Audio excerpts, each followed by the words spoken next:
Let's talk about that. Two companies. Let's talk about two companies, not big companies, two companies that are hiring. Angela Selden is the CEO of Arise Virtual Solutions. She's here with us. David Martin is the president of Homestyle Foods. Good morning to both of you. Angela, let's start with you. You are looking to hire 11,000 people.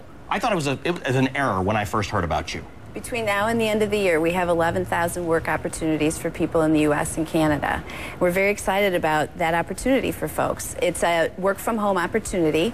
It's flexible, so people can work around either a full-time job or around a part-time job that may not be giving them the hours that we heard about in the last topic, and gives them the flexibility to choose how often and when they work. And so this is part of the whole push toward contract work, toward doing work where you're not necessarily attached to a big company, but you're doing work from home. You might not have the big company benefits package either, but you are getting some work. That's right. What we're seeing is a real change in the way American workers think about the social contract with their employers. Right. They want flexibility. They want the ability to choose when they work and how often they work, and they want to have the flexibility to choose which clients they service or what they do. These are call centers, basically. You're taking calls, your customer service person, about $14 an hour?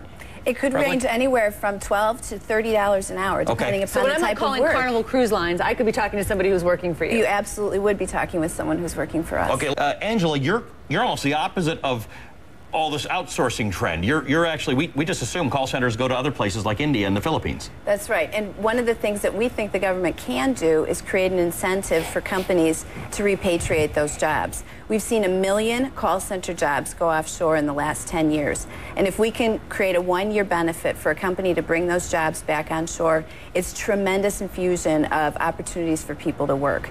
We also find that the cost is very neutral for companies in the U.S. We did a study and found that on average it takes about 2 or 3 calls to get your question answered if you're speaking with someone who's not familiar with what you're asking about, because they don't have the cultural connection with the product or service. You do that call onshore with someone around the block rather than around the world, and that'll be answered in one call, and the cost is about the same.